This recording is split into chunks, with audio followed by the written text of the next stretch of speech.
Is this 215 watt solar panel enough to power my workshop? We're going to put it to the test and find out. This 215 watt panel is from Callsun, and they were kind enough to send it to me for this video. But of course, a solar panel can't power anything by itself. So I'm going to pair it with an Ecoflow Delta 2 power station. The Ecoflow Delta 2 is capable of running everything in my workshop, but the problem is, without a way to replenish the battery, you're going to run out. So I'm going to plug the solar panel into the power station, and we're going to see if it can keep the battery charged enough for me to build an entire piece of furniture today. So we're going to be using zero grid power, only the 215 watt solar panel and an Ecoflow Delta 2 to power everything in this whole shop. And I'm going to build an entire piece of furniture from start to finish. I'm about to tell you all the tools that we're going to have to power, but before that, let me tell you what we're building. I recently got a load-bearing wall removed from my house, and they used this very piece of wood up in the attic space to support the weight of the ceiling.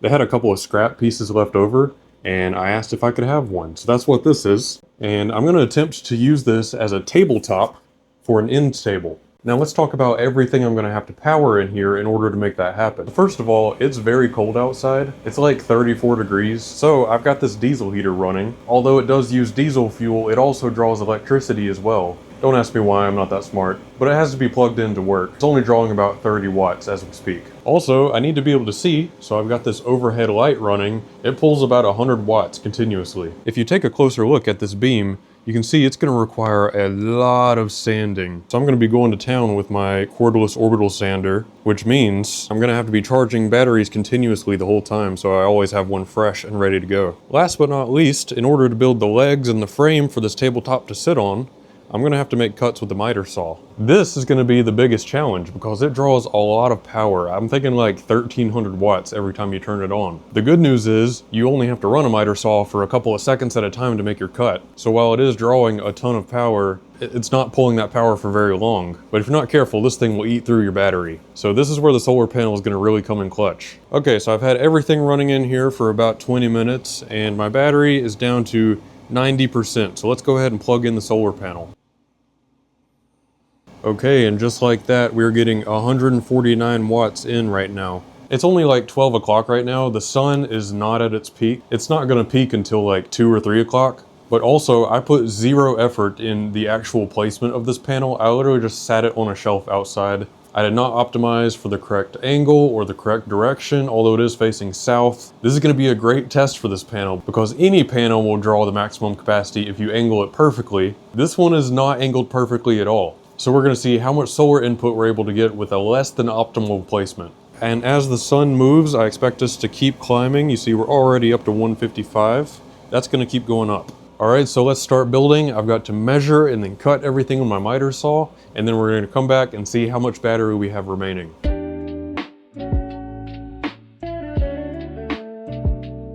Okay, I'm all done with the miter saw. Let's see how much battery we got left.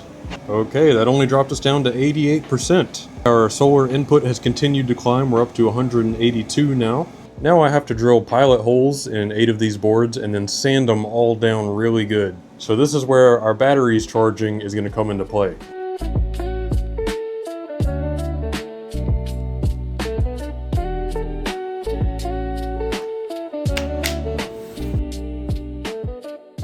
Alright, that probably took 15-20 minutes. I've got everything sanded except for the tabletop. I did go through 2 batteries plus 3 sanding pads and a couple of splinters. So let's check and see what we're at. Okay, we're still at 88%. We're up to 192 watts coming in. So I've still got to sand the tabletop, which is going to be a beast. But honestly, my heater's been putting in overtime and it's getting kind of toasty in here. Plus I got some other things I need to do. So I'm going to let it sit for a little bit. I'm going to turn off the heater. I'm going to turn off my light. I'm going to come back in like an hour and we'll see what our battery's at. I am going to keep these batteries charging the whole time because I'm going to need these when I come back.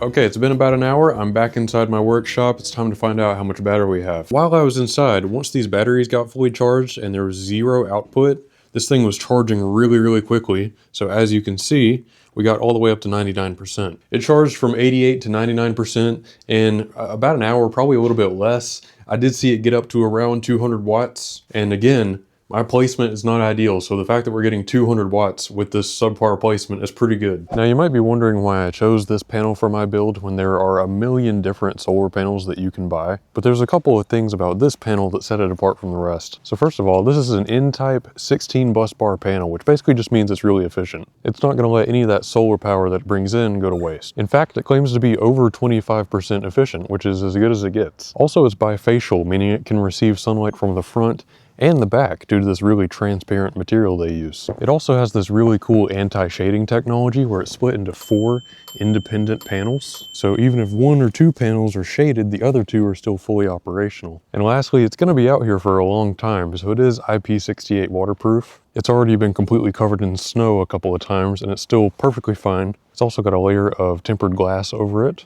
And the frame around the whole thing is this nice rigid metal. I think it's going to hold up for a long time. So we're at the home stretch now. I'm going to sand this tabletop. Over the next couple of days, I'm going to paint, I'm going to finish it, and let you know my thoughts about the solar panel and whether or not it works for a setup like this.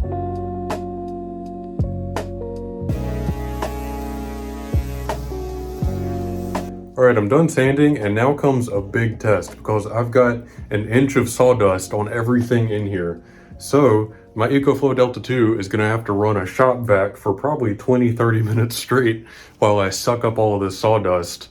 And as you can see, it is pretty much dark outside, so I'm not getting any solar power right now. So I'm gonna completely deplete this battery, and then we're gonna have to hope that the solar panel can recharge it tomorrow before I get back in here and start working again. Okay, we're ending the day on 73%. I'll be back in here tomorrow and we'll see if the solar panel can keep up. All right, it's about 12 o'clock the next day. My battery is charging. I'm gonna finish up this build and then give you my verdict on the solar panel setup.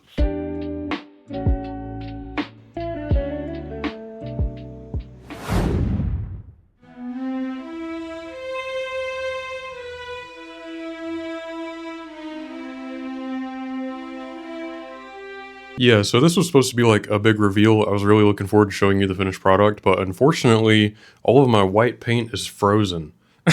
So unfortunately, I wasn't able to paint it. I'm about to have to go out of town for a couple of days, so when I get back, I'll buy some more white paint and finish this. And so if you want to see that, make sure you subscribe and I'll post it on my page. That being said, I think the tabletop actually turned out really nice considering what this piece of wood is. And I inlaid these slats in the bottom too. So when I am able to paint it, I think it's going to look pretty good. All right, so let's talk about the solar panel. Over the last couple of days, I feel like I've really put it through its paces. Also off camera, I have shifted it around a little bit. I've adjusted the angle and the positioning. And believe it or not, at one point when the sun was perfect, I actually got up to 242 watts. And overall, I think it has more than done the job for my little workshop. Pretty much my baseline for energy out here is like 130 watts. And it's pretty easy for this panel to get more than 130 watts. So I usually have a surplus. And of course, whenever the sun goes down and I'm working out here, I've got no solar input coming in. So I deplete the battery in the evenings. But then usually by the time I'm back out here the next day ready to get to work, it's already started recharging. And so far, this has been a fully self-sufficient setup. I've not had to plug up my power station inside the house and charge it at all. The solar panel is doing its thing, keeping the battery topped off, and it's been more than enough for me to do everything I need to do out here. So with that, plus the price, plus the build quality, I highly recommend this Callsun solar panel. I think it's a really great deal, really good value for your money. Thank you again to Callsun for sending me this panel. And I hope you guys enjoyed this video, and I'll see you in the next one.